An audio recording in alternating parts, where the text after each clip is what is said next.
ஒருத்தர் ரொம்ப அவசரமா வந்தார். சார், மனுஷன் நிம்மதியா இருக்கிறதுக்கு என்ன வழின்னு கேட்டார்.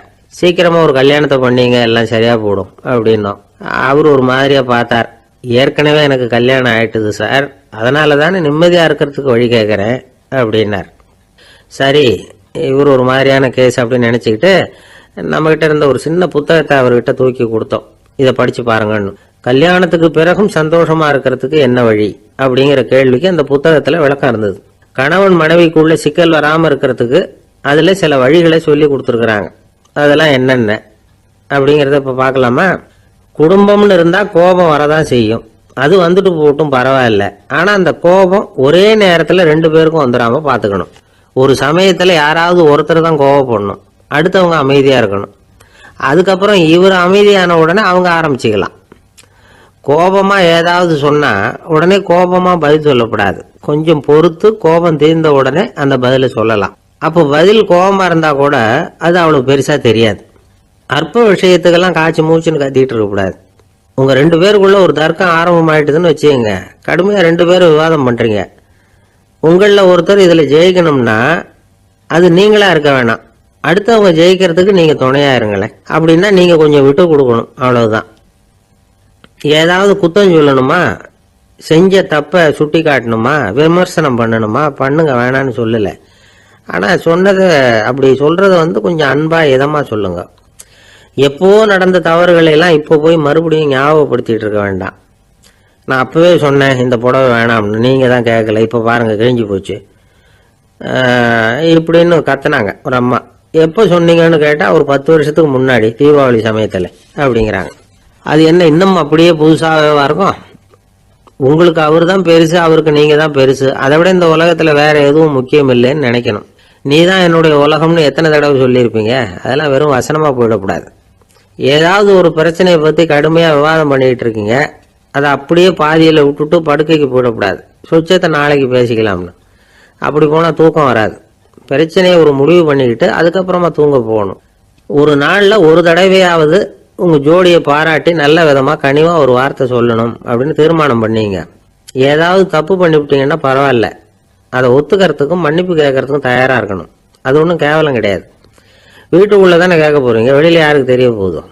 எப்படியோ உங்களுக்குள்ள ஒரு சமரசம் ஆனா சரிதான். ஒரு தகராறுன்னு எடுத்துக்கிட்டா குறைஞ்சபட்சம் அதுக்கு 2 பேர் தேவை.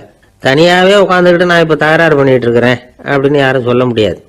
2 பேர் தகராறு பண்றாங்கன்னா பொதுவா அந்த 2 பேர்ல யாரு அதிகமா பேசுறாங்களோ அவங்க பேர்ல தான் தப்பு இருக்கும்.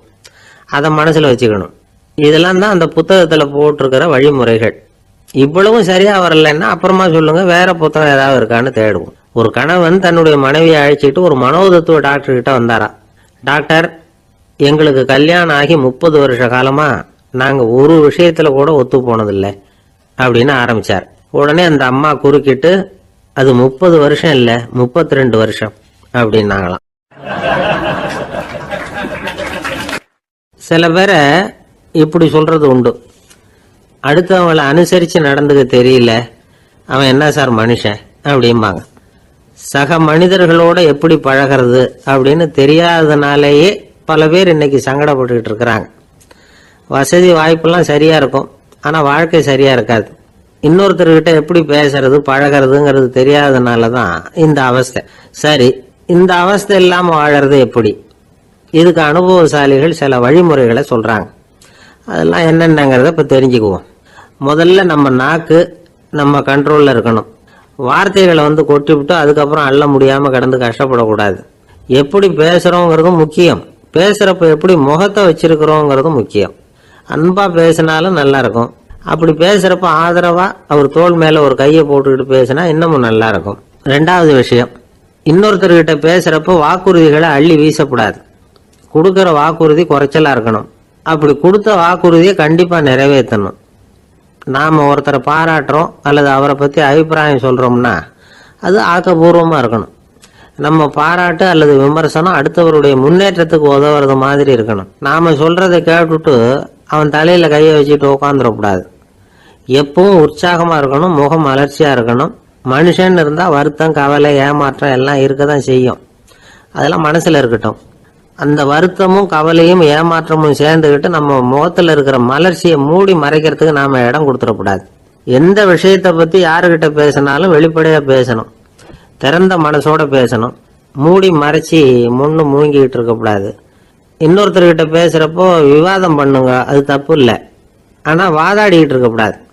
அதாவது என்ன சொல்றாங்கன்னா, டிஸ்கஸ் பண்ணலாம், ஆர்கியூ பண்ணக்கூடாதான். நம்ம கிட்ட இருக்கிற நல்ல குணங்களை நாம எடுத்து சொல்லிட்டு இருக்கக்கூடாது. அந்த நல்ல குணங்களே நம்மளை பத்தி எடுத்து சொல்லணும், அது மாதிரி நடந்துக்கணும். அதே மாதிரி அடுத்தவங்க கிட்ட உள்ள கெட்ட குணங்களை பத்தி அவசியம் இல்லாம நாம பேச வேண்டியதில்லை. உங்களை பத்தி யாராவது தப்பா பேசுறாங்களா, அப்படி அவங்க பேசுறதுல உண்மை இல்லையா அப்படின்னா அதை நீங்க பொருட்படுத்த வேண்டியதில்லை, விட்டுடலாம், அது தானா போயிடும். ஒரு 4-5 பேரோட பேசிக்கிட்டு இருந்தீங்கன்னா எல்லாருக்கும் முக்கியத்துவம் கொடுங்க, யாரையும் அலட்சியப்படுத்தாதீங்க. தமாஷா பேசலாம், ஆனா உங்க தமாஷ் அடுத்தவங்களை கேலி பண்றதா இருக்கக்கூடாது. நமக்கு கிடைக்க வேண்டியது கிடைக்கலையே அப்படிங்கிற தவிப்பு நம்ம கிட்ட இருக்கக்கூடாது, அது தேவையில்லை. உங்க செயல்பாடுகள் தெளிவா இருக்கட்டும், பாராட்டு தானா அவங்கள தேடிட்டு வரும். இன்னொரு மனுஷனுடைய மனசுல கௌரவமான ஒரு இடத்த பிடிக்கணும்னா நாம இந்த குணத்தை எல்லாம் நம்ம கிட்ட வளர்த்துக்கணும். இதெல்லாம் அனுபவசாலிகள் சொல்லி இருக்கிற குறிப்புகள். இந்த குறிப்புகளை சரியா புரிஞ்சுக்கணும், அது முக்கியம். தப்பா புரிஞ்சுக்கிட்டா என்ன ஆகும் தெரியுமா? இதை கேளுங்க. ஒருத்தர் வந்தார், சார் அடுத்தவங்க தோள் மேல கையை போட்டுக்கிட்டு அன்பா பேசணும்னு சொன்னீங்க, அப்படிதான் பேசினேன். அவரு முதுக கூட தட்டி கொடுத்தேன், என் வேலை போயிட்டுது சார், வீட்டுக்கு அனுப்பிச்சுட்டாங்க அப்படின்னார். யாருக்கிட்ட அப்படி பேசுனீங்கன்னு கேட்டோம். என் முதலாளி கிட்ட சார் அப்படிங்கிறார் ரொம்ப சோகமா. இந்த உலகமே ஒரு நாடக மேடை, நாம எல்லாரும் நடிகர்கள். இது ஞானிகள் சொல்றது. இது ஒரு பக்கம் இருக்கட்டும். இந்த உலகத்துக்குள்ள எத்தனையோ நாடக மேடைகள், எத்தனையோ நடிகர்கள், எத்தனையோ நாடகங்கள், இதெல்லாம் எப்படி ஆரம்பமாச்சு, அதுதான் இன்னைக்கு தகவல். அதாவது ஆதி மனிதன் பேச ஆரம்பிக்கிறதுக்கு முன்னாடி சைகையாலேயே எல்லாத்தையும் சொல்லிட்டு இருந்தான். அதனால அப்பவே நடிப்பு ஆரம்பமாயிட்டுது. முதல்ல ஒரு வேட்டையத்தான் அவன் நடிச்சு காட்டியிருப்பான். இவன் எப்படி போனான், எதிரில் மிருகம் எப்படி வந்தது, அதோட எப்படி சண்டை போட்டான், எப்படி அடிச்சு கொண்டுட்டு வந்தான், இதை அப்படியே மற்றவங்களுக்கு நடிச்சு காட்டியிருப்பான். ஏன்னா மொழி கிடையாது. இந்த காலத்துல எல்லாம் நாடகங்கள்ல நடிக்கிறவங்கள நடிகர்கள்ங்கிறோம். ஒரு காலத்துல இவங்களுக்கு என்ன பேர் தெரியுமா? திஸ்பியர்கள் அப்படின்னு பேராம். இதுக்கு காரணம் உண்டு. அதாவது 2000 வருஷத்துக்கு முன்னாடி கிரீஸ் நாட்டுல திசிபியஸ் அப்படின்னு ஒரு ஆள் இருந்தான். அவன் ஒரு பெரிய நாடக கலைஞன். அவன் சில இளைஞர்களை சேர்த்துக்கிட்டான், பயிற்சி கொடுத்தான், நாடக குழுவை உருவாக்கினான். நடிகர்களையும் நாடகத்துக்கு தேவையான பொருள்களையும் ஏற்றிக்கிட்டு போறதுக்கு ஒரு வண்டியையும் தயார் பண்ணான். அந்த வண்டியிலேயே அவன் கிரேக்க நாடு பூராவும் சுத்தினான். ஊர் ஊரா நாடகம் போட்டான். ஒரு ஊருக்கு போனதும் அங்கே நாடகம் நடத்த தியேட்டர் இருக்கா அப்படிங்கலாம் பார்க்கறது இல்லை அவன். ஏன்னா அப்போலாம் தியேட்டர்னா என்னென்ன தெரியாது. நாடகம்னா அது ஒரு மூடிய கொட்டைக்குள்ளதான் நடத்தணுங்கிறது அப்போ யாருக்குமே தோணலை. இந்த வண்டி போகும், அதுவே ஒரு பகுதி அப்படியே ஒரு மேடை மாதிரி விரிச்சுக்கும். அதில் ஏறி நின்றுக்கிட்டு நாடகத்தை நடிச்சு காட்டுவாங்களாம். மக்கள்லாம் எதிரில் தரையில் உட்காந்து அதை பார்த்துக்கிட்டு இருக்கிறது. உலகத்தின் முதல் நடமாடும் தியேட்டர் இதுதானா. இந்த திசிபியஸ் தான் முதலா உலகத்துல நாடகம்ங்கிற பொழுதுபோக்க நடத்தி காட்டினவன் அப்படின்னு சொல்றாங்க. அவன் சொந்தமா நாடகம் எழுதுனா, நடிச்சான், நாடகத்தை இயக்கினான். அதனாலதான் அவனை first man of the theatre அப்படின்னு சொல்லுவாங்க. அவன் தான் நாடக மேடையின் முன்னோடி. கிரேக்கர் காலத்திலேயே நாடக ஆசிரியர்கள், நடிகர்கள், ரசிகர்கள் இவங்கெல்லாம் உருவாயிட்டாங்களாம். நாடகத்தின் சரித்திரத்துல இந்த 3 பிரிவும் ரொம்ப முக்கியம். அதாவது கிரேக்க தியேட்டர்கள்லாம் திறந்த வெளி மேடைகள் தான். பெரும்பாலும் மலைச்சரிவுகள், அதுவே படிப்படியா பண்ணியிருப்பாங்க. கீழே அரைவட்ட வடிவில் மேடை, அதுக்கு ஆர்கெஸ்ட்ரான்னு பேரு. பிற்காலத்துல இதுல உட்காந்து இசைக்குழுவினர் வாய்ச்சதுனால இசைக்குழுவுக்கே ஆர்கெஸ்ட்ராங்கிற பேர் வந்துட்டுது. இப்போ கிரேக்க தியேட்டர்கள்ல ஒண்ணு, அதோட காலம் கிமு 340. அதை இன்னமும் பாதுகாத்து வச்சிருக்கிறாங்களாம். எபிடாரஸ் அப்படிங்கிற இடத்துல அது இருக்குதான். இன்னமும் அந்த தியேட்டரை பயன்படுத்திட்டு வர்றாங்களாம். சிறந்த கிரேக்க நாடகங்கள்லாம் அங்க நடிக்கிறாங்களாம். ஆரம்ப காலத்திலேயே கட்டணம் கிடையாது. அப்புறம் பின்னாடி தான் நுழைவு கட்டணம்லாம் அப்படியே வந்துட்டு தான். நடிகர்கள் பளபளப்பான ஆடைகள் உடுத்தி இருப்பாங்களாம். இந்த குதிகால் உயர்ந்த காலணிகள் போட்டிருப்பாங்களாம். இதெல்லாம் பழைய குறிப்புகள். பலவிதமான உருவங்கள்ல மாஸ்க் அப்படின்னு சொல்லப்படுற முகமூடி. அதனால ஒரே நடிகர் பல வேடங்கள்ல நடிக்கிறது உண்டான். ஆரம்பத்துல பெண் நடிகர்கள் கிடையாது, எல்லாம் ஆண் நடிகர்கள் தான். ரோமானியர்கள் தான் முதல் நிரந்தர நாடக மேடையை கட்டினவங்க. அதுதான் முதல் தியேட்டர். கிமு 1048 காலகட்டத்தில் பாம்பிங்கிற நகரத்தில் அதை கட்டியிருக்கிறாங்களாம். கிரேக்க ரோமானிய தியேட்டர்களின் அடிப்படையிலேயே இந்த இத்தாலிய வடிவமைப்பாளர்கள் இந்த குதிரை லாட வடிவில் ஒரு ஆடிட்டோரியத்தை உருவாக்கினாங்களாம். இப்படி அதை பற்றி நிறைய தகவல் இருக்குது. 1576 லண்டனில் இந்த வின்ஸ்பர்ரி, அப்புறம் இந்த பில்ட்ஸில், அப்புறம் ஜேம்ஸ் இப்படிங்கிற ஒரு முயற்சியால் தான் இங்கிலாந்தில் முதல் தியேட்டர் உருவாச்சான். அப்படி ஒருத்தர் இருந்தாராம். உலக நாடக மேடையின் வரலாறு இதுதான். அதாவது இப்பெல்லாம் அறிவியல் வளர்ச்சி அதிகமாயிட்டுது, திரைப்படம் தொலைக்காட்சி எல்லாம் வந்தாச்சு. ஒவ்வொரு வீடுமே ஒரு குட்டி தியேட்டர் மாதிரி ஆயிட்டுது. தொலைக்காட்சி முன்னாடி உட்காந்து எழுந்திருக்கவே மனசு வர்றதில்லை. ஒரு அம்மா ஒரு மனோதத்துவ டாக்டரை தேடிட்டு வந்தாங்களாம் இந்த காலத்தில். டாக்டர், எங்கள் வீட்டுக்காரர் எப்போ பார்த்தாலும் டிவி முன்னாடி உட்காந்துக்கிட்டு அதையே வெறிச்சு பார்த்துக்கிட்டு இருக்கிறார், ஒத்து பார்த்துக்கிட்டு இருக்கார், எனக்கு சந்தேகமாக இருக்குன்னாங்களாம். இது மனக்கோளாறு இல்லைங்க, ஆர்வ கோளாறு, அவ்வளவுதான், இதுக்காக பயப்படாதீங்கன்னாராம் டாக்டர். அப்படி இல்லை டாக்டர், டிவி ஓடும்பொழுது நாம எல்லாம் அதை பார்க்குறோம் சரி, ஆனால் அவர் அப்படி இல்லை, டிவியை நிறுத்தினதுக்கு அப்புறமும் அதையே ஒத்து பார்த்துட்டு உட்காந்துருக்கிறார், அதனால தான் சந்தேகப்பட்டு உங்ககிட்ட வந்தேன் அப்படின்னாங்களாம். ஒரு சின்ன பையன் வந்தான். அவனை பார்த்து ஒரு கேள்வி கேட்டோம். ஏன்ப்பா உங்கள் வீட்டில் அம்மா புத்திசாலியா அப்பா புத்திசாலியா அப்படின்னு. அவன் அலட்சியமாக நம்மளை பார்த்து சிரிக்கிறான். என்ன சார் இது, இந்த காலத்தில் இது கூட தெரியாமல் இருக்கிறீங்களே அப்படிங்கிறான். ஒரு சின்ன பையன் நம்மளை பார்த்து இப்படி கேட்டு விட்டானே அப்படின்னு நினைக்கிறப்போ நமக்கு ஒரு மாதிரி ஆகிடும். அதுக்கப்புறம்தான் இந்த தாத்தா பாட்டிலாம் சொல்கிற ஒரு கதை ஞாபகத்துக்கு வந்தது. அது என்ன கதை தெரியுமா? ஒரு ஊரில் ஒரு அம்மாவும் பிள்ளையும் இருந்தாங்களாம். அந்த மகனுக்கு திடீர்னு தேசாந்திரம் போய் வரணும்னு ஆசை வந்துட்டுது. ஊராக போய் சுற்றி பார்க்கணுங்கிற ஆசை. அந்த அம்மாவுக்கு இது பிடிக்கல. மகனை பிரிஞ்சு இருக்கிறதுக்கு அவங்க மனசு இடம் கொடுக்கல. வேணாப்பான்னு சொல்லி பார்த்தாங்க, அவன் கேட்கல. திடீர்னு புறப்படவும் செஞ்சுட்டான். சரி, இனிமேல் அவனை தடுக்க முடியாதுன்னு முடிவு பண்ணிட்டாங்க அந்த அம்மா. இருந்தாலும் புத்திசாலித்தனமாக ஒரு யோசனை பண்ணாங்க. மகனை கிட்டத்தில் கூப்பிட்டாங்க. அவங்ககிட்ட சொன்னாங்க, இதை பாருப்பா, நீ தேசாந்திரம் போகிறதுன்னு தீர்மானம் பண்ணிவிட்ட, அதை நான் தடுக்கலை, போயிட்டு வந்துடும். ஆனால் போகிறதுக்கு முன்னாடி எனக்கு ஒரு வாக்குறுதி கொடுத்துட்டு போ அப்படின்னாங்க. போகிறப்போ ராத்திரியாக இருந்தாலும் பகலாக இருந்தாலும் சரி, புளிய மரத்து நிழலில் தான் தங்கணும். திரும்பி வர்றப்போ இரவும் பகலும் நீ வேப்ப மரத்து நிழல்லே தங்கணும் அப்படின்னாங்க. சரி, அப்படியே செய்கிறேன்னு சொல்லி வாக்குறுதி கொடுத்தான் பையன். புறப்பட்டு போனான். போகிற வழியில் புளிய மரத்து நிழல்லே தங்கினான், தூங்கினான். அப்படி போய்கிட்டே இருந்தான். 7வது நாள் அவன் உடம்பு சுகம் இல்லாமல் போயிட்டுது. ரொம்பவும் பலவீனமாயிட்டான். இனிமேல் நடக்க முடியாதுங்கிற நிலைமை வந்துட்டுது. யோசிச்சு பார்த்தான். சரி, இதுக்கு மேலே போக வேண்டாம் அப்படின்னு முடிவு பண்ணிட்டு திரும்பி வர ஆரம்பிச்சுட்டான். திரும்பி வர்றப்போ வழியில் வேப்ப மரத்து நிழல்லையே தங்கி வந்தான். நாளுக்கு நாள் உடம்பு சரியாக வந்துட்டுது. 7வது நாள் வீட்டுக்கு சேர்றான். உடம்பு பழையபடியே கலகலப்பாயிட்டுது. பூரண சுகம். தேசாந்திரம் போன பையன் திரும்பி வந்துட்டானே அப்படின்னு அந்த அம்மா ஆச்சரியப்படலை. ஏன்னா அவங்களுக்கு தெரியும் இப்படி ஆகும்னு. பையன் சீக்கிரமாக திரும்பி வரணுங்கிறதுக்காக தான் அவங்க அந்த யோசனையை சொன்னாங்க. என்ன விஷயங்கிறதையும் அவங்களே சொன்னாங்க. மகனே, புளிய மரத்து நிழல் உடம்புக்கு உஷ்ணத்தை கொடுக்கும், சீக்கம் உண்டாக்கும். அதனால் நீ தொடர்ந்து புளிய மரத்து நிழலில் தங்கினாவே நோய்க்கு ஆளாயிட்ட. அதனால் பயணத்தை முடிச்சுக்கிட்டு திரும்பி வரணுங்கிற முடிவுக்கு வந்துட்ட. திரும்பி வர்றப்போ நீ தங்கினது வேப்ப மரத்து நிழல். அது உடம்புக்கு குளிர்ச்சியை தரக்கூடியது, நோயை தீர்க்கக்கூடியது. அதனால் சுகமாக வீட்டுக்கு சேர்ந்துட்ட. உன்னோட தேசாந்திர பயணத்தை தடுக்கிறதுக்காக தான் இப்படி பண்ணினேன் அப்படின்னாங்களாம் அந்த அம்மா. பார்த்தீங்களா அம்மாவோட புத்திசாலித்தனத்தை? அப்பாவாக இருந்தால் இப்படியா பண்ணுவார்? ஒரு அப்பா பையன்கிட்ட 10 ரூபா கொடுத்து இதை எடுத்துக்கிட்டு அடுத்த ஊருக்கு போய் அங்கே இருக்கிற மாமா கிட்ட இதை கொடுத்துட்டு வாடா, வழியில் எங்கேயாவது மரத்தடியில் படுத்து தூங்கி விடாதே அப்படின்னு எச்சரிக்கை பண்ணி அனுப்புனாராம். பையனுக்கு எச்சரிக்கையாக வாழறது எப்படிங்கிறத கற்றுக் கொடுக்கறதுக்காக இப்படி பண்ணார். அவன் பணத்தை வாங்கிக்கிட்டு போனான். அப்பா சொன்னதை மறந்துட்டு ஒரு மரத்தடியில் படுத்து தூங்கிட்டான். அவனுக்கு தெரியாமல் அவன் பின்னாடியே போன அப்பா அவன் கையில் இருந்த அந்த 10 ரூபாயை நைஸாக எடுத்துகிட்டு வந்துட்டார். அவன் பையில் தானே வச்சுருந்தான், அது தெரியாமல் எடுத்துகிட்டு வந்துட்டார். அவன் தூங்கிக்கிட்டு இருக்கான். எடுத்துகிட்டு ஒரு மறுபடியும் வீட்டுக்கு வந்துட்டார். பையன் முழிச்சுக்கிட்டு பையை தடவி பார்க்குறான், பணத்தை காணும். அழுதுகிட்டே திரும்பி வந்தான். அப்பா கிட்ட விஷயத்த சொன்னான்.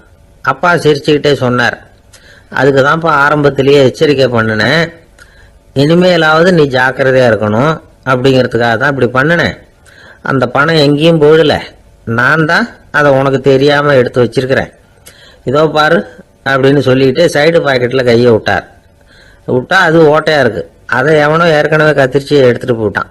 இப்போ அப்பா முகத்தில் அசடு வழிஞ்சுதான்.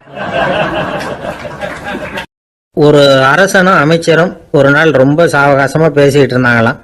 அரசன் அமைச்சரை பார்த்து ஒரு கேள்வி கேட்டிருக்கார்.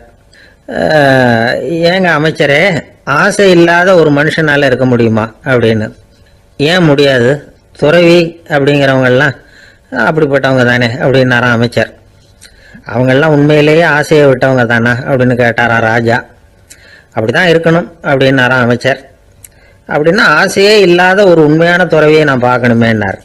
அது என்ன பிரமாதம், அதுக்கு நான் ஏற்பாடு பண்ணுறேன் அப்படின்னுட்டார் இவர். சொல்லிவிட்டு உடனே புறப்பட்டு போனார். அங்கே இங்கே தேடினார். அப்புறம் தான் அவருக்கு புரிஞ்சுது உண்மை துறவியை கண்டுபிடிக்கிறது எவ்வளவு கஷ்டமான காரியம்னு. இருந்தாலும் ராஜா கிட்ட சொல்லியாச்சே உண்மை துறவியை காட்டுறேன்னு. இப்போ என்ன பண்ணுறது, ராஜா கிட்ட சொன்னபடி நடக்கலைன்னா அவருக்கு கோவம் வந்துடும். அமைச்சர் ஒரு யோசனை பண்ணார். அவருக்கு ஒரு வழி தெரிஞ்சுது. அதுதான் சரின்னு முடிவு பண்ணார். அதாவது அந்த ஊரில் அவருக்கு தெரிஞ்ச நாடக நடிகர் ஒருத்தர் இருக்கிறார், நல்லா நடிப்பார். அவரை போய் பார்த்தார். இதை பாருப்பா, எனக்காக நீ ஒரு காரியம் செய்யணும்னார். என்னன்னு கேட்டார் அவர். நீ ஒரு துறவி மாதிரி கொஞ்ச நேரத்துக்கு நடிக்கணும். ராஜா உன்னை பார்த்துட்டு போகிற வரைக்கும் நடி, அது போதும். அதுக்காக உனக்கு 10,000 ரூபா தரேன் அப்படின்னார். அவர் எந்த காலத்தில் இவ்வளவு பணத்தை மொத்தமாக பார்த்துருக்கார். அதனால் உடனே சரின்னு ஒத்துக்கிட்டார். அமைச்சர் அரண்மனைக்கு திரும்பி வந்தார். என்ன அமைச்சரே, இன்னுமா ஒரு உண்மையான துறவி கிடைக்கலன்னார். உண்மையான துறவி ஒருத்தரை இப்போ தான் கொஞ்ச நேரத்துக்கு முன்னாடி பார்த்து பேசிவிட்டு வர்றேன். அவர் நம்ம ஊருக்கு வெளியில் குளத்தங்கரையில் உள்ள ஒரு ஆலமரத்துக்கு அடியில் உட்காந்துருக்கிறார் அப்படின்னார் இவர். அப்படின்னா உடனே புறப்படுங்க அப்படின்னார் ராஜா. பரிவாரங்களோடு புறப்பட்டார். அங்கே அந்த மரத்தடியில் அந்த ஆள் வேஷம் போட்டுக்கிட்டு துறவி மாதிரி உட்காந்துருக்கிறான். ராஜா நேராக போனார். அந்த துறவி காலில் கொத்துன்னு விழுந்து வணங்கினார். உடனே ராணியும் அவர் காலில் விழுந்தாங்க. அடுத்தபடியாக அமைச்சர் விழுந்தார். அவருக்கு தெரியும் இது நம்ம ஆள் தான்னு. இருந்தாலும் என்ன பண்ணுறது, நேரம். அப்புறம் பரிவாரங்கள்லாம் துறவி காலில் விழுந்து ஆசீர்வாதம் வாங்கிட்டாங்க. ராஜா அப்புறமா தங்கத்தட்டில் பொண்ணையும் பொருளையும் வச்சு அந்த துறவிகிட்ட ரொம்ப பணிவாக நீட்டுறார். தாங்கள் தயவு பண்ணி இதை ஏற்றுக்கணும் அப்படின்னு வேண்டிக்கிட்டார். அந்த துறவி பற்றில்லாமல் அதை பார்த்தார். எல்லாத்தையும் திறந்துட்ட எனக்கு இதெல்லாம் எதுக்காக அப்படின்னு சொல்லி அதை மறுத்துட்டாராம். ஆஹா, உண்மையான துறவியை பார்த்துட்டோம் அப்படிங்கிற ஆனந்தம் அரசருக்கு. ரொம்ப நிம்மதியாக திருப்தியாக திரும்பி வந்தார் அரண்மனைக்கு. அதுக்கப்புறம் அமைச்சர் யாருக்கும் தெரியாமல் அந்த துறவிகிட்ட ஓடினார். சொன்ன பிரகாரம் பணத்தை நீட்டினார். இந்தப்பா, நான் உங்ககிட்ட சொன்னபடி 10,000 ரூபா பணம் எடுத்துக்கோ அப்படின்னார். அந்த ஆள் ராஜா கிட்ட சொன்னது மாதிரியே எல்லாத்தையும் திறந்துட்ட எனக்கு இதெல்லாம் எதுக்காக வேணாம் அப்படின்னு விட்டாரான். நடித்த வரைக்கும் போதும்ப்பா, இனிமேல் இந்த நாடக வசனம்லாம் வேணாம், வேஷத்தை கலைச்சிரு, பணத்தை வாங்கிக்கோன்னார். இல்லைங்க, இது வேஷம் இல்லை, இது வசனமும் இல்லை, இது உண்மை. கொஞ்ச நேரம் துறவி மாதிரி நடித்ததுக்கே இந்த தேசத்து ராஜா ராணி அமைச்சர் பரிவாரங்கள் எல்லாம் என் காலில் விழுந்து வணங்குறாங்க. அப்படின்னா உண்மையான துறவியாக இருக்கிறது எவ்வளவு பெருமையான விஷயம். நான் உண்மையான துறவியாக ஆக போகிறேன், அப்படி முடிவும் பண்ணிட்டேன் அப்படின்னார் அந்த நடிகர். வேஷம் கூட எப்படிப்பட்ட விளைவுகளை உண்டு பண்ணுது பார்த்தீங்களா. நம்மால் ஒருத்தன் ரொம்ப வசதியாக தான் இருந்தான். ஒரு நாள் அவன் சொத்து பூரா திருட்டு போட்டுது. அதுக்கப்புறம் இவன் துறவி மாதிரி ஆயிட்டான்.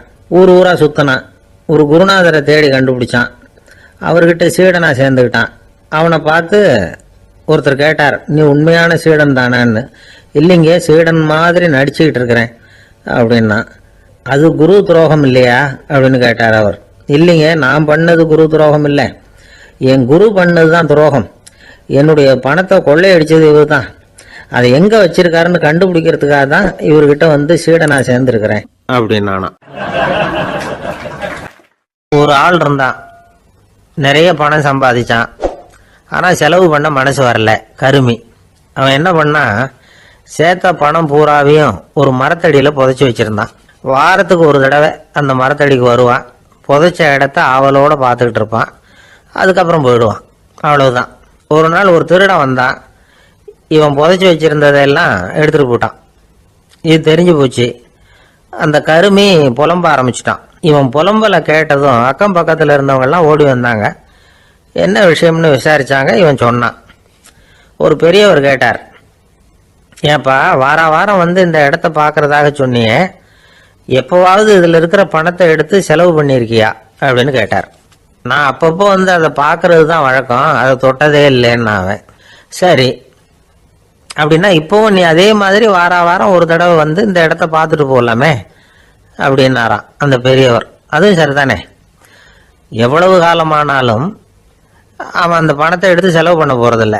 அப்படி இருக்கிறப்ப உள்ளே பணம் இருந்தாலும் ஒன்று தான், இல்லாமல் போனாலும் ஒன்று தான். இதிலிருந்து என்ன புரியுதுன்னா, ஒருத்தர்கிட்ட இருக்கிற பணத்தை கொண்டு அவர் பணக்காரரா ஏழையா அப்படின்னு முடிவு செய்கிறது சரியில்லை.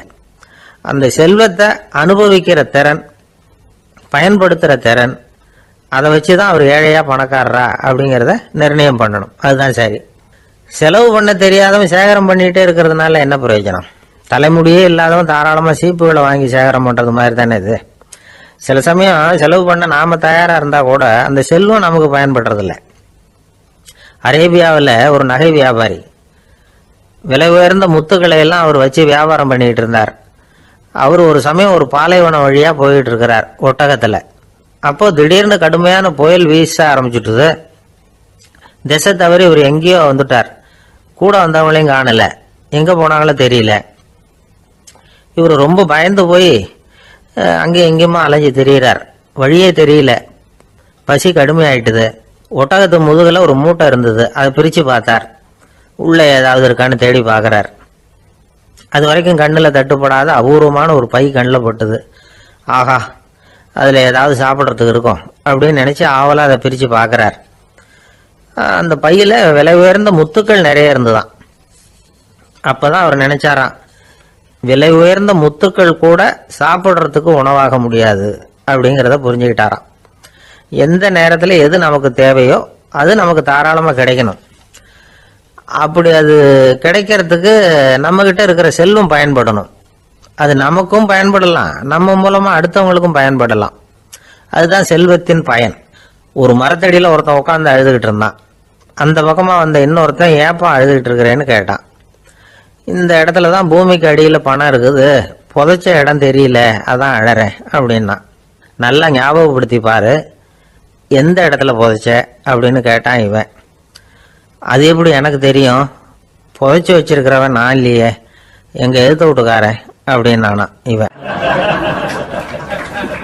அந்த ஆள் என்னை கண்ணா பண்ணான்னு திட்டி விட்டான் சார், அதை நினச்சா எனக்கு ரொம்ப வருத்தமாக இருக்கு அப்படின்னு சொல்லி கவலைப்பட்டார் ஒருத்தர். இதில் கவலைப்படுறதுக்கு என்ன இருக்குது அப்படின்னார் ஒரு பெரியவர். அவர் ஒரு மகான்.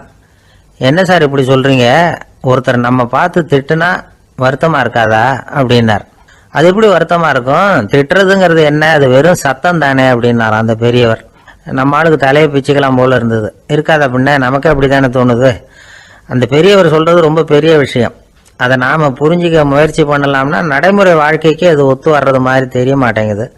இருந்தாலும் அந்த பெரியவர் அதுக்கு என்னதான் விளக்கம் கொடுக்குறாருன்னு பார்ப்போமே. ஒரு ரயில் போயிட்டுருக்கு, அதில் ஒரு சாது போயிட்டுருக்கார். அந்த ரயில் அவர் ஹரித்வாரம் போயிட்டுருக்கார். அவர் ரயிலில் ஏகப்பட்ட கூட்டம். நம்ம ஊர் ரயில் கேட்க வேணும், டிக்கெட் வாங்கிட்டு கொஞ்சம் பேர், வாங்காத கொஞ்சம் பேர். அது என்னத்துக்கு அனாவசியமாக டிக்கெட் அப்படிங்கிற நினைப்பில் பாதி பேர். இந்த கூட்டத்துக்கு மத்தியில் அந்த சாதுவும் போயிட்டுருக்கிறார். உட்கார்றதுக்காக இருந்த இடத்துல ஒரு ஆள் படுத்துருக்கிறான், கொஞ்சம் முரட்டு ஆசாமி. அவன் காலு பக்கத்தில் கொஞ்சோண்டு இடம் பாக்கி இருந்தது. அந்த இடத்துல இந்த சாது உட்காந்துருந்தார். மெதுவாக உட்காந்துக்கிட்டார் போய். ஆனால் அந்த ஆள் ராத்திரி பூரா இவரை காலால் உதச்சிக்கிட்டே இருக்கிறான். அது இவருக்கு ரொம்ப அவமானமாக பட்டுது. அதனால் துக்கம் ஏற்பட்டது. இருந்தாலும் அதை ஒரு மாதிரியாக சகிச்சுக்கிட்டே இவர் சேர்ந்தார். பொழுது விடிஞ்சது. அந்த சாது ஹரித்வார் சேர்ந்தார். அங்கே ஒரு பெரிய ஞானியை சந்தித்தார். ராத்திரி ரயிலில் அந்த ஆள் உதைச்சதையும் அதனால் தனக்கு ஏற்பட்ட துக்கத்தையும் இந்த சாது அந்த ஞானிகிட்ட சொன்னார். சொல்லிவிட்டு, ஏன் சுவாமி, எனக்கு துக்கம் ஏற்பட்டதே அது தப்பா அப்படின்னு கேட்டார். தவறு தான் அந்த ஞானி. உனக்கு இன்னமும் தேக அபிமானம் போகலைங்கிறது தான் அது காட்டுது. அஷ்டாவக்கிரர் என்ன சொல்றார் தெரியுமா, உண்மையான ஞானி யாராவது தன்னை வந்தனை செய்தால் அதற்காக சந்தோஷப்பட மாட்டார், யாராவது நிந்தனை செய்தால் அதற்காக வருத்தப்பட மாட்டார் அப்படின்னு சொல்றார். நிந்தனைங்கிறது ஒரு ஒலி தான். தேகாபிமானம் இருக்கிற வரைக்கும் இந்த ஒலி நம்மளை வேதனைப்படுத்தும். நான் தேகம் இல்லை, ஆத்மா அப்படிங்கிற நினைவு இருந்தால் இந்த ஒலி நம்மளை பாதிக்காது. மனு என்ன சொல்றார் தெரியுமா? ஒரு சாதகன் பாராட்டுதலை விஷம்னு நினைச்சு பயப்படணும், அவமானத்தை அமிர்தம்னு நினைச்சு சந்தோஷப்படணுங்கிறார். அவமானப்பட்டா கவலைப்படாம எப்படி இருக்க முடியும் அப்படின்னு தான் நமக்கு தோணும். அதனாலதான் நம்மள யாரும் இதுக்கு உதாரணமா யாரையும் காட்ட முடியல. புத்தரையும் கபீரையும் உதாரணமா காட்டுறாங்க. அவங்களுக்கெல்லாம் அவமானம் ஏற்பட்டப்போ கவலையே படலையாம். புத்தரை அவமானப்படுத்தணுங்கிறதுக்காக கௌசாம்பி ராணி ஒரு இளம் பெண்ணை கொலை பண்ணி சடலத்தை புத்தர் குடிசைக்கு முன்னாடி போட சொன்னார். போட்டாங்க. புத்தர் தான் அந்த பொண்ணை கெடுத்து கொலை பண்ணி விட்டாருன்னு எல்லாரும் நினைச்சாங்க. ஆனா புத்தர் இதை பத்தி கவலையே படல. அப்புறமா உண்மை தெரிஞ்சதும் புத்தர் புகழ் இன்னும் அதிகமாயிட்டது. ஒரு பெரிய சபையில ஒரு மோசமான பொண்ணு நுழைஞ்சு தனக்கும் கபீருக்கும் சம்பந்தம் உண்டுன்னு சொன்னா கபீர் கவலைப்படல. அவங்க மாதிரியெல்லாம் நாமளும் இருக்க கத்துக்கணும். நிந்தனை, அபகீர்த்தி, அவமானம் எல்லாம் ஆண்டவன் கொடுக்கிற பிரசாதம்னு நினைக்கணும் அப்படின்னு சொல்றார் அந்த ஞானி. இதை கேட்ட இந்த காலத்து ஆசாமி ஒருத்தர், நான் கூட அப்படிதான் சார், யாராவது அவமானப்படுத்தினா கவலைப்பட மாட்டேன். நேத்து கூட ஒருத்தர் என்ன பலார்னு அரைஞ்சுட்டார், நான் கொஞ்சம் கூட கவலைப்படலை, பேசாம வந்துட்டேன்னார். ஏன் அப்படி வந்துட்டீங்க அப்படின்னு. அவர் அரைஞ்சதுலேயும் ஒரு அர்த்தம் இருந்தது, அதனால தான் அப்படி வந்துட்டேன்னார். ஏன் அரைஞ்சாருன்னு கேட்டேன். 10 வருஷத்துக்கு முன்னாடி 15 ரூபா அவர்கிட்ட கடன் வாங்கினேன், அதை கேட்டு கேட்டு பார்த்துட்டு கடைசியாக தான் அரைஞ்சார் அப்படின்னார். ஆண்டவனுடைய பிரசாதம் இவருக்கு அடிக்கடி கிடைக்கும் போல இருக்கு. ஒரு பல்கலைக்கழகம், அங்கே ஒரு இலக்கிய பேராசிரியர், அவர் பாடம் நடத்திட்டு இருந்தார். ராபர்ட் பிரவுனிங் எழுதிய கவிதைகளை பற்றி சொல்லிட்டு இருக்கிறார். மாணவர்களும் ரொம்ப அக்கறையாக அதை கேட்டுக்கிட்டு இருக்கிறாங்க. ஒரு குறிப்பிட்ட கவிதையை பற்றி சொல்லும் பொழுது அந்த பேராசிரியருக்கே ஒரு சந்தேகம். அதாவது அந்த கவிதையின் சரியான அர்த்தம் என்னங்கிறதுல சந்தேகம். பேராசிரியர் யோசனை பண்ணார். அந்த கவிதையை முழுசா புரிஞ்சுக்க முடியல. அதனால மாணவர்களை பார்த்து சொன்னார், மாணவர்களே, ஒரு நாள் பொறுத்துங்க, இந்த கவிதையை எழுதின கவிஞர் எங்க வீட்டுக்கு பக்கத்துல தான் இருக்கிறாரு. இன்னைக்கு சாயந்தரம் நான் அவரை நேரிலேயே போய் பார்க்கறேன். பார்த்து இதுக்கு என்னங்க அர்த்தம்னு கேட்டுட்டு வந்துடுறேன், அதுக்கப்புறம் உங்ககிட்ட சொல்றேன் அப்படின்னாராம். அன்னைக்கு சாயந்தரமே அந்த பேராசிரியர் கவிஞரை தேடிட்டு போயிட்டார். கவிஞர் அவங்க வீட்டில் அவர் பாட்டு உட்காந்துருந்தாராம். இவர் போய் அவர் முன்னாடி உட்காந்தார். அப்புறம் கேட்டார், ஐயா, அந்த கவிதையின் முழு பொருள் என்னன்னு தெரிஞ்சுட்டு போறதுக்காக வந்திருக்கிறேன் அப்படின்னாராம். எந்த கவிதை அப்படின்னாராம் அவரு. இவர் அந்த கவிதையை சொல்லியிருக்கார். கவிஞர் கொஞ்சம் யோசனை பண்ணிவிட்டு அப்புறம் சொன்னாராம், பேராசிரியரே, நீங்க கொஞ்சம் தாமதமா வந்துட்டீங்கன்னாராம். இவருக்கு ஒன்றும் புரியல. நீங்க என்ன சொல்றீங்க, நான் தாமதமா வந்துட்டேன்னா? நீங்க தான் உயிரோட இருக்கிறீங்களே, அப்படி இருக்கும்போது நான் தாமதமா வந்துட்டேன்னா அது எப்படி அப்படின்னு இவர் குழம்பி இருக்கிறார். இப்ப கவிஞர் சொன்னாராம், ஐயா, நான் உயிரோட இருக்கிறேன்னா இல்லையாங்கிறது முக்கியம் இல்லை. நான் அந்த கவிதை வரிகளை எழுதினப்போ 2 பேருக்கு அதோட அர்த்தம் தெரிஞ்சிருந்தது.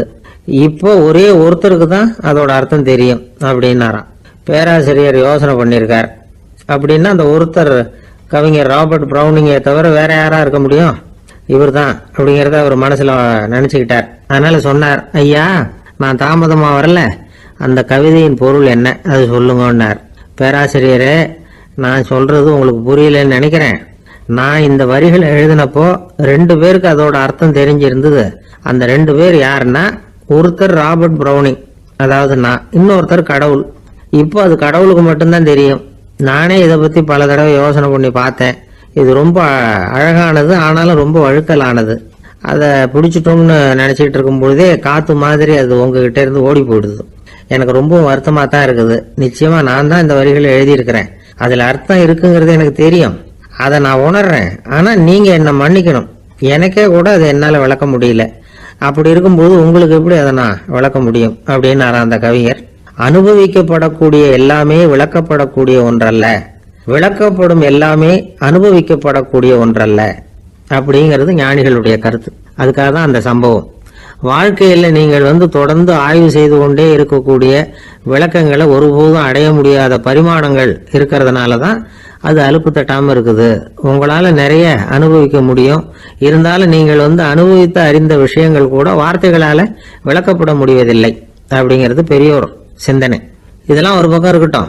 நமக்கு தெரிஞ்ச பேராசிரியர் ஒருத்தர் 1 மணி நேரம் ரொம்ப விவரமா வகுப்பு எடுத்தார். கடைசியா சொன்னார், மாணவர்களே, ரொம்பவும் எளிமையா விளக்கமா எல்லா விவரமும் சொல்லியிருக்கிறேன். அதனால இதுல உங்களுக்கு சந்தேகம் வர்றதுக்கு வாய்ப்பே இல்லை. இருந்தாலும் கேட்க வேண்டிய கடமை கேட்கிறேன். இது வரைக்கும் நடத்தினதுல யாருக்காவது ஏதாவது சந்தேகம் உண்டா அப்படின்னு கேட்டாராம். எனக்கு ஒரே ஒரு சந்தேகம் தான் சார் அப்படின்னு எழுந்திரிச்சு நிற்கிறான் ஒருத்தன். என்னன்னு கேட்டாராம். இது வரைக்கும் நீங்க என்ன பாடம் சார் நடத்துனீங்க அப்படின்னானா அவன். அம்மாக்காரங்களுக்கு அடிக்கடி ஏற்படுற கவலை ஒன்று உண்டு. அதாவது குழந்தை சரியா சாப்பிட மாட்டேங்குதே அப்படிங்கிற கவலை. இவங்கெல்லாம் ஒரு விஷயத்த நல்லா புரிஞ்சுக்கணும். குழந்தைகள்ங்கிறவங்க பெரியவங்க மாதிரி இல்லை. அவங்க கடிகாரத்துல மணியை பார்த்துட்டு சாப்பிட்றதுக்கு உட்கார்ற ரகம் கிடையாது. பசிச்சா சாப்பிடுவாங்க, இல்லைன்னா விளையாடுவாங்க அல்லது தூங்குவாங்க. அது புரியாம அவங்கள கட்டாயப்படுத்தி அல்லது மிரட்டி சாப்பிட வைக்கிறது ரொம்ப தப்பு. ஒரு 8 மாச குழந்தைக்கு 3 மணி நேரத்துக்கு ஒரு தடவை பசிக்கும். அந்த நேரம் பார்த்து சாப்பாடு கொடுத்தா அடம் பண்ணாம அது பாட்டுக்கு சாப்பிட்றோம். அதே குழந்தைக்கு 1 வயசு ஆகிறப்போ 4 மணி நேரத்துக்கு ஒரு தடவை பசிக்கும். இந்த வயசுல இயற்கையாவே பசி குறைஞ்சிருக்கும். அது புரியாம என் குழந்தை முன்னாடி மாதிரி இப்ப சரியா சாப்பிட மாட்டேங்கிறான் அப்படின்னு சில பேர் டாக்டர் கிட்ட போய் சொல்லிக்கிட்டு இருப்பாங்க. இன்னொரு விஷயம், ஒரு குழந்தைக்கு வயசு அதிகமாகிற வேகத்துக்கு உடம்பு எடையும் அதிகமாகிக்கிட்டே போவாது. உடம்பு எடை அதிகமாகிற வேகம் குறைஞ்சிக்கிட்டே வரும். 6 மாச குழந்தைக்கு ஒரு வாரத்துல 150 கிராம் எடை கூடும். ஒரு வயசுல வாரத்துக்கு 71 கிராம் எடை கூடும். இது புரியாம அதிகமா சாப்பாட்டை கொடுத்து குழந்தைய கஷ்டப்படுத்தக்கூடாது. ஏன்னா அளவுக்கு மீறின உணவு அஜீரணத்தை உண்டு பண்ணிவிடும். குழந்தைக்கு ஒரு தட்டில் கொஞ்சமா ஆகாரத்தை வச்சு கொண்டுட்டு போய் கொடுக்கணும். மலை மாதிரி குவிச்சு வச்சா அதை பார்த்ததுமே பசி அடங்கி போயிடும். அடிச்சு மிரட்டி பயமுறுத்தி குழந்தைய சாப்பிட வைக்கிற பழக்கம் இருக்கு பாருங்க, அதுக்கு ஃபுட் ஃபோர்ஸிங் அப்படின்னு பேரு. இப்படி பண்ணுனா குழந்தைக்கு சாப்பாட்டுல விருப்பம் குறைஞ்சிரும், அதை கண்டாவே வெறுக்க ஆரம்பிச்சிடும். அது மாதிரி உளம் சார்ந்த பசி குறைவு, சைக்கோஜெனிக் அனோரெக்சியா, அது ஏற்படுமா. சாப்பாடுங்கிறதே ஒரு தண்டனை மாதிரி தோணும். குழந்தைகளுக்கு பிடிச்ச மாதிரியான ஆகாரத்தை கொடுக்கணும். சத்து அதிகம் இருக்குங்கிறதுக்காக அதுக்கு பிடிக்காத ஆகாரத்தை கொடுத்து கட்டாயப்படுத்தக்கூடாது. குழந்தைகளுக்கு 2 வயசு ஆகிறப்போ இயற்கையாகவே எதிர்மறை குணம் உண்டாகும். அதாவது அந்த எதிர்மறையா பேசுறது, இது மாதிரி சமயங்கள்ல நாம என்ன சொல்றோமோ அதுக்கு நேர்மாறா நடந்துக்கும். ஏட்டிக்கு போட்டி, சாப்பிட சொன்னா விளையாட போவோம், விளையாட சொன்னா சாப்பாடு கேட்கும். இதை புரிஞ்சுக்கிட்டு நடந்துக்கணும். குழந்தை சொன்ன பேச்சை கேட்கலேன்னு கோவப்படக்கூடாது. குழந்தை வளர வளர பிடிவாத குணம் வர்றது சகஜம். கேட்டதை வாங்கி கொடுத்தாதான் சாப்பிடுவேன் அப்படின்னு பிடிவாதம் பண்ணும். வாங்கி கொடுத்து விடுறது தான் உத்தமம். நீங்களும் அதுகிட்ட பிடிவாதம் பண்ணிட்டு இருக்கக்கூடாது. ஏன்னா கேட்டது கிடைக்கலையேங்கிற ஏமாற்றம் கூட குழந்தையோட பசியை குறைச்சிரும். கேட்டது கிடைச்சிட்டா பசி அதிகமாகும், கொடுத்ததை மலமலன்னு சாப்பிட்றோம். குழந்தைகளுக்கு கண்ட நேரத்தில் சாப்பிட்றதுக்கு எதையாவது வாங்கி கொடுத்துக்கிட்டு இருந்தா சாப்பாட்டு நேரத்தில் சாப்பிடாம அடம் பண்ண ஆரம்பிச்சிடும். பள்ளிக்கூடம் போகிற பிள்ளைங்க காலை உணவை சரியாக சாப்பிட மாட்டாங்க. அச்சம், அவசரம், பரபரப்பு இதெல்லாம் தான் காரணம். பள்ளிக்கு புறப்படுறதுக்கு ஒரு 3/4 மணி நேரத்துக்கு முன்னாடியே சாப்பாடு போட்டுருங்க, அது சரியாக போடும். படிக்கிற குழந்தைகள் உடல் சோர்வு, மனச்சோர்வு இது காரணமாக கூட சாப்பிட மறுக்கிறது உண்டு. இப்போ உதாரணமாக சாயந்தரம் விளையாடி விட்டு வீட்டுக்கு வந்ததும் சாப்பிட சொன்னால் வேணாம்பாங்க. இது உடல் சோர்வு. ரொம்ப நேரம் வீட்டு பாடங்களை செஞ்சு முடித்த கையோடு சாப்பிட சொன்னாலும் அவங்களால சரியாக சாப்பிட முடியாது. இது உளச்சோர்வு, அதாவது மனச்சோர்வு. இதை தவிர குழந்தைகளுக்கு உடல் நலக்குறைவு ஏற்பட்டால் கூட சாப்பிட மறுக்கிறது உண்டு. சில மருந்து மாத்திரைகள் கூட பசியை குறைச்சிரும். அதனால் சரியாக தெரிஞ்சுக்கிட்டு குழந்தைகளை சாப்பிட வைக்கணும். அது புரியாமல் கையில் சாப்பாட்டு தட்டை வச்சுக்கிட்டு குழந்தைகளை விரட்டிக்கிட்டு அலையக்கூடாது. ஒரு சின்ன பையன் சொன்னான், எங்கள் அம்மா சாப்பாடு போடுறது தெரிஞ்சா நான் உடனே வீட்டை விட்டு வெளியில் ஓடி போடுவேன் அப்படின்னா. ஏன் அப்படி பண்ணுறேன்னு கேட்டோம். எங்கள் அப்பா கூட அது மாதிரி தான் சார் பண்ணுவார் அப்படிங்கிறான்.